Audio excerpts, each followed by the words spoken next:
conseils. Hello les gars, j'espère que vous allez bien, moi ça va. Ça fait longtemps, je sais. Donc aujourd'hui on se retrouve pour une nouvelle vidéo. C'est une vidéo que j'avais prévue depuis très longtemps. Et vu que c'est la rentrée, moi je me suis dit c'est le moment en fait de donner quelques petits conseils. C'est le moment en fait, pas pour les candidats de cette année, mais pour les candidats de l'année prochaine. Parce que je pense que la procédure commence bientôt novembre-décembre là. Donc vraiment c'est des conseils pour ceux qui veulent venir étudier en France. On va directement rentrer dans le vif du sujet. Le premier conseil que je peux vous donner, c'est de bien choisir l'école dans laquelle vous venez suivre votre formation en France. Ça peut être une école de commerce, ça peut être la fac. Alors là, pour la fac, il n'y a pas vraiment de problème. Tous les diplômes de la fac sont reconnus par l'État. Concernant les écoles de commerce, c'est un tout autre problème.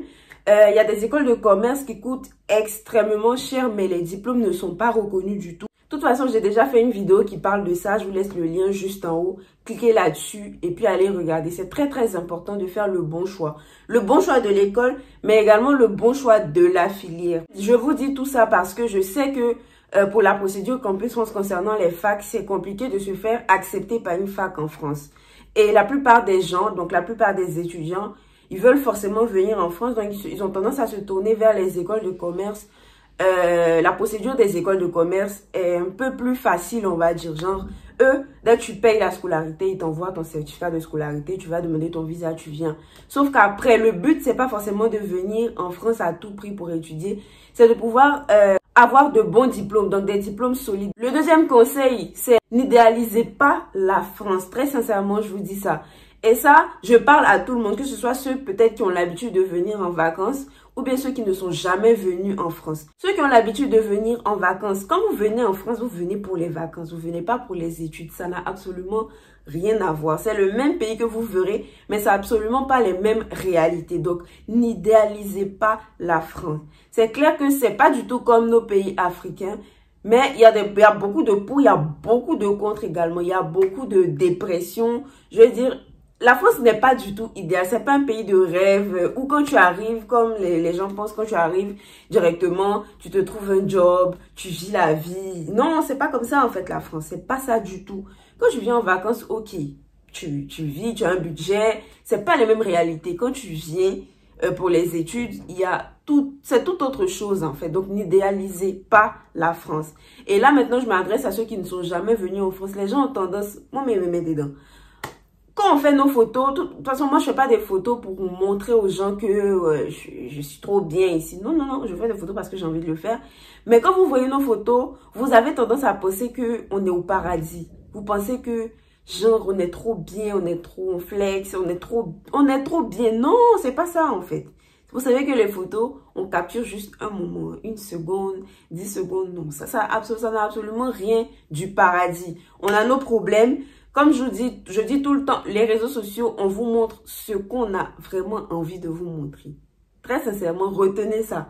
C'est ce qu'on a envie de vous montrer qu'on vous montre. Donc, n'idéalisez pas du tout la France. Ça doit rester dans votre esprit parce que les personnes qui ont tendance à idéaliser la France pour les études, en tout cas quand elles arrivent, c'est vraiment rude en fait, c'est vraiment dur. Moi-même, je suis en train de parler là. J'ai été dans ce cas, c'est pour ça que je me sens légitime de vous donner ce conseil. Parfois, tu es dans la rue, tu te promènes, même tu pleures, tes larmes coulent en fait. Tu te demandes, mais qu'est-ce que tu es venu chercher ici? Ne pensez pas que c'est un pays de rêve ou bien c'est un pays idéal. De toute façon, vous venez pour les études, vous venez même pas pour les vacances. Donc vraiment, il va falloir être droit en fait. Parfois même, on galère plus en France que dans nos pays, que ce soit en Côte d'Ivoire, au Bénin, au Togo, etc. Donc, ensuite, le troisième conseil que je peux te donner, et c'est vraiment très sincère, faut que ton plan soit clair, faut que ton plan soit établi. Alors, je ne suis pas en train de dire que parce que tu as mis des différents points, enfin, tout ton cursus en France, mais tout ton séjour en France va se passer comme ça.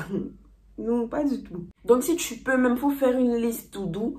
C'est-à-dire que tu coches, par exemple, moi, je veux avoir tel diplôme, je veux avoir ma licence, je veux avoir tel master 1, je veux avoir tel master 2, je veux intégrer tel type d'entreprise. Il faut avoir vraiment un plan établi. Comme ça, à la fin de tes études, tu sauras, par exemple, si tu veux rentrer, tu te dis, moi, je veux rentrer en Côte d'Ivoire dès que je finis, ou bien je veux faire tel nombre d'années. Il faut vraiment que tout soit clair pour ne pas qu'on court de chemin parce que vraiment, la France ici, là, on ne maîtrise absolument rien. Et moi, c'est un conseil que je donne parce que je me dis que ça peut t'aider, en fait, dans ton parcours, dans ton cheminement, à ne pas t'égarer, tout simplement. Il y a des choses qu'on ne contrôle pas, encore une fois, surtout quand on est à l'étranger, il y a des choses qu'on ne contrôle pas, je suis très bien placée pour le dire. Tu peux avoir une liste et puis forcément, il y a un point qui, tu butes là-dessus, en fait, tu n'arrives vraiment pas, non, mais faut que tu sois organisé dans ta vie en arrivant, faut que tu aies un plan, en fait, en venant, ça va vraiment t'aider, ça va beaucoup t'aider. Je vais avoir une licence en droit, je vais avoir un master 1, je vais me spécialiser en ça, en master 2, je vais faire ça. Alors, ça peut changer, genre au cours de ton année scolaire, tu peux avoir d'autres déclics ou bien au cours, tu peux te rendre compte que tu n'aimes pas tout simplement. Mais faut que tu sois vraiment logique en fait dans ce que tu fais. Voilà, c'est ce que je veux dire. Faut que tu sois logique dans ce que tu fais. Parce que arriver en France, pour les papiers, vous savez, il y a des gens qui ont fait cette erreur-là. Tu peux faire la licence 1, bon, j'ai commencé en droit, ça me plaît pas, je vais changer. Tu vas aller faire médecine, non, franchement, médecine, j'arrive pas. Tu vas aller faire géographie, non, franchement. Entends tout ça, tu es en L1. En L1. Ah, la préfecture te laisse faire. En fait, eux, ce qui est important au départ, hein, ils introduisent le fait que pour un étudiant, c'est normal peut-être de rater une année ou bien voilà. Donc, ils introduisent ce fait-là. C'est pour ça qu'ils donnent 5 ans aux étudiants étrangers pour avoir leur licence et 3 ans pour avoir le master. 5 ans, c'est-à-dire que normalement une licence est L1, L2, L3, mais eux ils te laissent 5 ans. Donc, si tu veux, faut faire la L3 là 3 fois ou bien 2 fois. Mais en tout cas, en 5 ans, il faut que tu sois en licence 3. Et le master, on te donne 3 ans pour le faire. Donc, si tu passes, et puis si tu passes ton temps à changer, en fait, tu vas pas te renouveler ton truc. Tu vas te retrouver avec un OQTF et tout. Bon, en tout cas, moi, c'est le conseil que je peux donner. Soyez vraiment organisés. Ayez une liste, en fait, quand vous arrivez. Il y a des choses que vous allez arriver à faire. Il y a des choses que vous n'allez pas arriver à faire. Mais en tout cas, soyez organisés. Même si vous n'arrivez pas à faire certaines choses, vous serez dans une logique, vous serez dans une organisation. Et puis voilà, c'est toujours plus facile de savoir qu'on a un but, qu'on a une ligne de conduite. C'est toujours plus facile. Donc, c'est le conseil que je peux vous donner. Ensuite, le 4e conseil que je peux donner, c'est que quand vous arrivez en France, enfin, quand vous êtes encore même dans vos pays, ne comptez pas forcément sur les jobs étudiants pour vous prendre en charge ou pour vous en sortir. Non.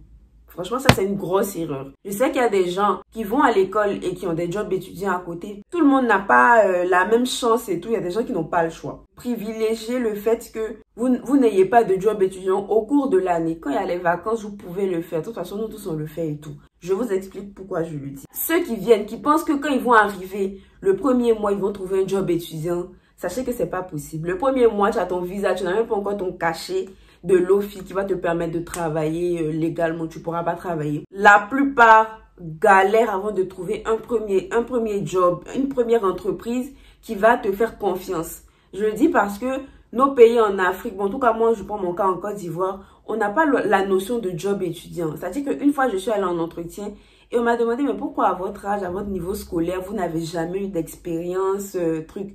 Et je leur ai fait comprendre tout simplement que chez nous là, c'est-à-dire que les jobs étudiants, c'est-à-dire ici, par exemple, caissier, je sais pas, caissier à Carrefour ou bien caissier.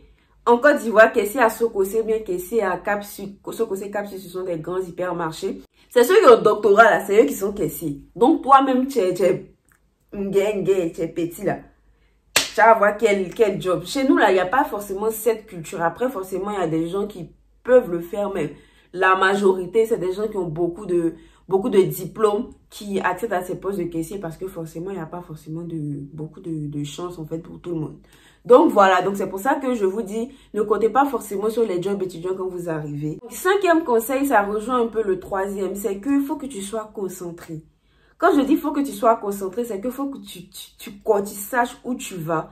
Faut que tu aies des moments de joie, bon, des moments de joie, des moments d'amusement, des moments où tu te détends et des moments où tu travailles. Vous savez, il y a des gens, par exemple, qui ont un programme, qui font un emploi du temps chez eux, qui savent que, par exemple, à telle heure, je dois me lever, je dois aller à la bibliothèque, je dois travailler ici, je dois travailler ça. Moi, Marie-Joëlle, je n'arrivais jamais à travailler à la bibliothèque. Et sachez qu'il y a des gens qui sont comme ça. Je n'arrivais pas à travailler à la bibliothèque, je travaillais chez moi. Ça a marché parce que j'ai obtenu mes diplômes, j'ai pas redoublé, etc. Mais moi, je suis pas quelqu'un qui arrive à travailler à la bibliothèque. Je sais pas comment vous expliquer ça. Je travaillais chez moi. Donc, mais quand même, faut avoir une certaine rigueur, on va dire, faut être concentré. Parce que déjà, quand tu arrives le premier semestre, et je ne sais pas si ça arrive à tout le monde, tous les étudiants, moi, ça m'est arrivé au premier semestre, là. Hey. Quand le semestre est terminé et que j'ai vu mon bulletin, je dis, mais c'est pas possible, en fait. C'est vraiment pas possible. Ça cogne mal. C'est pas parce que c'est plus difficile, et c'est parce que forcément, c'est un changement d'ambiance, changement de température, changement d'atmosphère, changement de tout, en fait. Donc, il va falloir être concentré. Moi, en tout cas, je sais que c'est au deuxième semestre que je me suis rendu compte que vraiment, faut qu'il me réveille. Et j'ai pu combler le retard. Mais vraiment, il faut que tu sois concentré parce qu'il y a des gens qui n'arrivent pas à combler le retard, qui ont beaucoup de retard, même sur toute l'année, qui malheureusement qui reprennent, mais après qui s'en sortent. Mais vraiment, le conseil que je peux te donner, c'est d'être concentré, d'être vraiment concentré, de te rendre compte que oui, il y a beaucoup de choses que tu découvres en plus quand tu viens en France. Il y a surtout la liberté, etc. Mais il faut savoir faire la part des choses parce qu'il faut penser à tout l'argent que les parents investissent, penser au fait que tu es venu pour un but. Donc, il faut que tu sois concentré. À côté de ça, oui, tu es venu pour les études, oui, tu as un but, mais il faut que tu aies des moments de distraction. Faut pas t'enfermer surtout. Essaie de te faire des amis. Et moi-même, le conseil que je donne, c'est d'essayer de se faire des amis nationaux, genre peut-être des amis français. Je dis pas forcément de t'accrocher seulement aux blancs, non. Faut vraiment t'ouvrir en fait, je veux dire. Faut t'ouvrir, faut pas te fermer des portes pour te dire oui, sur les ont leur délire, etc. Je suis pas bien placée pour le dire parce que moi-même je n'en ai pas. Mais en tout cas, c'est le conseil que je peux donner parce que c'est des relations. Tu peux être dans des situations où il y a certains amis, certaines personnes qui sont sur le territoire qui vont débloquer ces situations-là. Ou bien qu'il y a des parents qui peuvent débloquer. En tout cas, en France, ici, là, les relations, c'est très, très, très important. Donc, moi, c'est ce que je vous conseille. Faites-vous des amis, etc. Soyez vraiment focus, mais ayez des moments de distraction, détendez-vous. Je sais pas, faites-vous des amis, etc.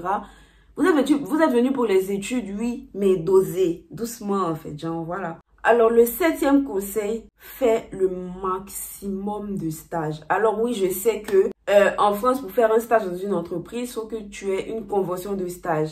Mais fais le maximum de stages. Franchement, c'est un conseil que je vous donne.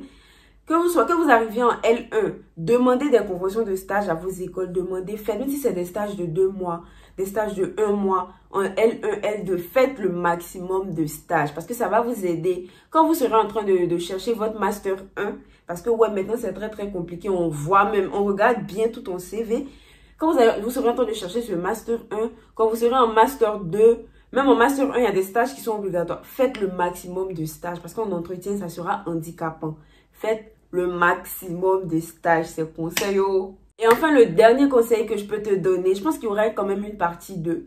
Le dernier conseil que je peux te donner, c'est que donne-toi un but, sois concentré, mais retiens que tous les parcours sont semés d'embûches. Ton parcours ne peut pas être lisse. Il y a des moments où vous aurez des doutes.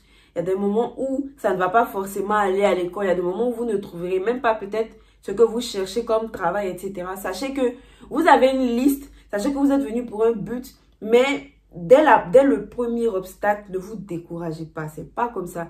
Moi, je dis toujours que la France, là, c'est une expérience qu'on doit inscrire sur le CV. En tant qu'expérience personnelle, expérience de vie, en fait. C'est vraiment une grosse expérience. Donc, c'est les conseils que moi, je pourrais vous donner. J'espère que ça vous a fait du bien. J'espère que ça vous aidera également pour les nouveaux, ceux qui veulent venir en France, même ceux qui sont dans le visa actuellement qui arrivent en France. Vraiment, armez-vous de courage. Sachez que, comme je l'ai dit sur Instagram, une fille, faut venir, tu es croyant. Viens t'habiller, passer ici, là, c'est Golgotha. C'est la fin de la vidéo. Ça m'a fait plaisir de causer un peu avec vous, de filmer même. Et de savoir que vous allez regarder la vidéo, etc. Je sais que je suis plus très régulière. Mais sachez qu'il y a une raison à tout. En tout cas, je vous en parlerai très très bientôt. Donc, merci de m'avoir suivi. N'hésitez pas à vous abonner. Je ne l'ai pas dit depuis le début, mais abonnez-vous quand même. Je vous regarde quand même. Je vois qu'il y a des nouveaux abonnés. Merci à tout le monde. Comme je l'ai dit, j'espère que cette vidéo fera du bien et surtout elle aidera. Donc, portez-vous bien. Que le Seigneur vous bénisse en tout cas. Et puis, on se retrouve à la prochaine vidéo. Bisous!